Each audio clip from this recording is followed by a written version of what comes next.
Quand je parle, au nom en tant qu'humaine, en tant que gardienne de vie, comme des millions et des millions de personnes sur cette terre, le fait de s'interroger de l'air que nous respirons, de l'eau que nous buvons, pour soi, pour nos enfants, pour les animaux, est vraiment important.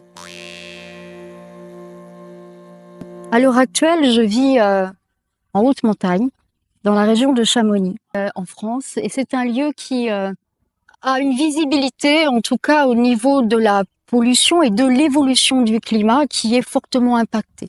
Les glaciers sont en train de mourir sous nos yeux, et nous savons que les montagnes que nos ancêtres ont vues perdent leur dernière neige. On peut arriver en été à des températures de 25 degrés supérieures dans les sommets des montagnes. Et l'une des questions premières qui inquiète les populations, c'est l'eau. Parce que nous sommes ravitaillés par l'eau des montagnes. Et quand je voyage en Afrique, l'un des problèmes, c'est l'eau. Quand on voyage ailleurs, c'est le problème de l'air. C'est les problèmes de la terre qui n'est plus fertile. Et si on parle de santé publique, si on parle de santé, d'être vivre bien sur la terre, ça demande de prendre soin des éléments et des ressources. L'eau, la terre, l'air. J'ai eu la chance de rencontrer grand-mère Ayangat il y a de nombreuses années. C'est une femme que je respecte énormément, qui a beaucoup apporté en Europe. C'est une femme de grande valeur. Et l'une des valeurs fondamentales qu'elle a su transmettre et que la Mongolie a su transmettre, c'est l'union des peuples. Et j'ai toujours vu grand-mère s'interroger, se renseigner, prendre soin de la terre et prendre soin des autres traditions. Elle est toujours soucieuse de ce qui peut se passer dans les traditions africaines, dans les traditions du Grand Nord. Et c'est une femme qui consacre sa vie entière au service de la terre et qui est d'une grande bienveillance et d'une grande sagesse. Actuellement, nous sommes au Festival du chamanisme et c'est un moment touchant parce que c'est un moment de rassemblement. Moment de rassemblement où on a cette chance de pouvoir prendre la température de la terre, de communiquer les uns avec les autres. On est dans une société où tout va vite, où il y a beaucoup d'informations, mais l'importance aussi, c'est, comme autrefois, la parole d'humain à humain pour savoir ce qui se passe réellement dans le pays, dans les terres. Et nous savons que parfois, des informations peuvent être changées, transformées. Et d'aller à la source des informations est important, de savoir comment vont les uns et les autres sur la terre. Quand on parle de gardiens de la terre, on imagine toujours uniquement les chamans ou des peuples autochtones. Mais un gardien de la terre, c'est être dans le vivant. Et être dans le vivant, ce sont tous les êtres humains, tous les hommes, les femmes, les enfants, nos ancêtres à qui nous devons la vie, et nos enfants qui peupleront la terre. Et lorsque on parle de ce gardien, d'être gardien de la terre, ça implique de s'inquiéter sur les ressources. Il y a quelque temps, j'ai eu une discussion avec une femme qui avait des problèmes de santé. Et cette femme n'avait pas conscience véritablement. Elle me dit, je ne sais pas ce que je pourrais faire, moi, pour la terre. Je me sens pas concernée. Et je l'ai regardée avec bienveillance. Et je lui ai dit, si l'air que nous respirons devient pollué, si l'eau que nous buvons est polluée, si la terre où poussent les légumes n'est plus possible, n'est plus fertile, l'humanité entière ne peut plus vivre. Dans ma vie, j'ai travaillé aussi beaucoup en humanitaire. J'ai pu voir des êtres qui traversent des manières de vivre très différentes.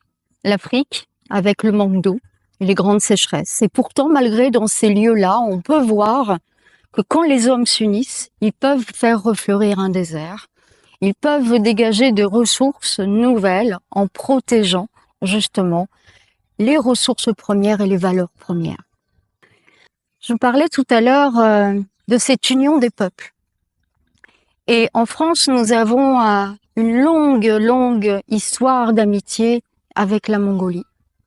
Les Mongols ont été les premiers, les précurseurs à unir, à fédérer, à réveiller les peuples en France pour transmettre des sagesses, réveiller des sagesses ancestrales.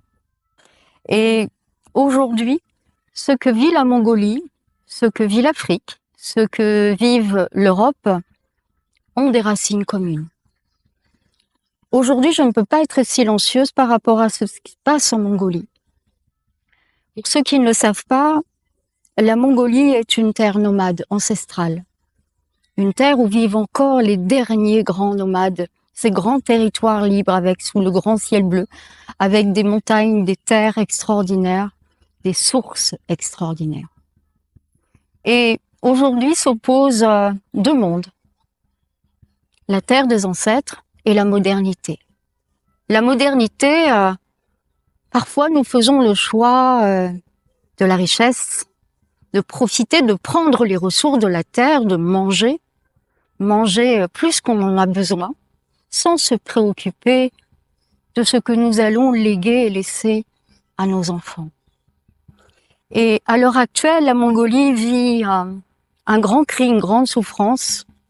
Et en Europe, nous ne pouvons pas nous taire parce que là encore, nous sommes liés. Puisque une société européenne